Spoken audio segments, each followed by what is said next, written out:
Thanks for your time, Kerry. You must be pumped for the Ashes. All the talk about it is about how it's going to be a much closer series than the last few times the Poms have been down under. Do you see it that way? Do you think they'll win a test? Oh, I do. This is a powerful team.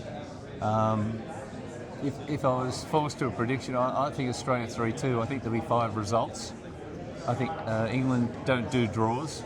Only weather can prevent. And if you look at the pitches that were produced last year, 2 tests were decided inside 3 days.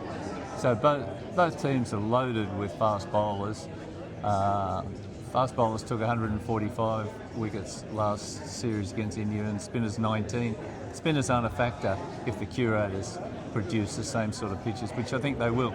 But that advantages England. All their eggs are in their fast bowling arsenal, and they're going to ask questions. I think it could be riveting, but the first 2 tests are the key. Yeah. The Perth and the day-nighter in Brisbane. England often fly the traps. They like to lead a series 1-0. Australia lost the first test in Perth last year to India and still came back.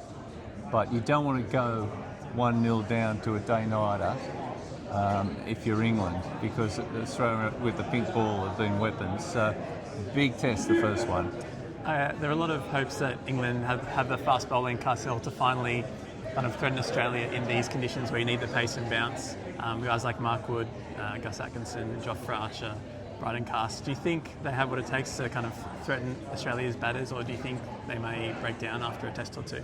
I think it depends on the management of them, and I think that Brendan McCullum and Stokes have got a vision of where they're going to deploy them.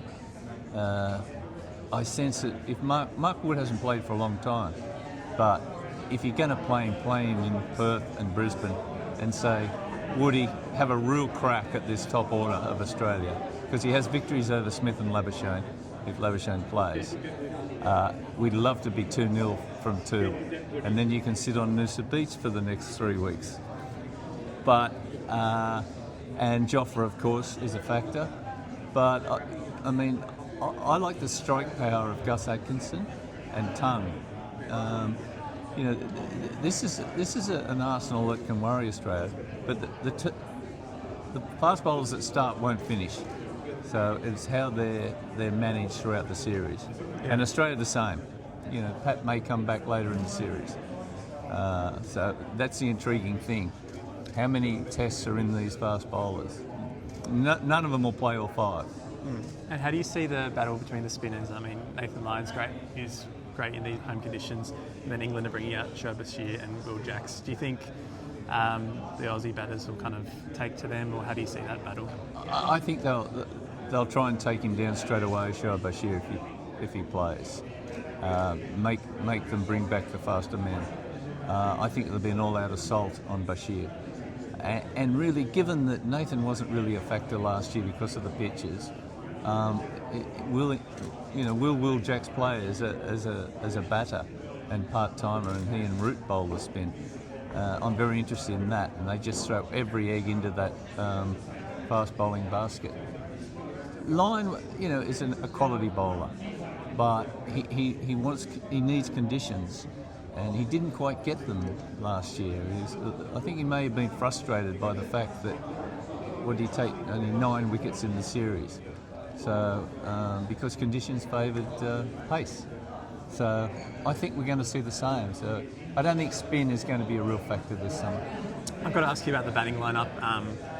Who do you think should open the batting if it's alongside Aussie, and who should be a number 3? And do you think Cam Green could be a number 3 for Australia? My top 6 is Khawaja, Labuschagne, Smith, Green, Head, Webster.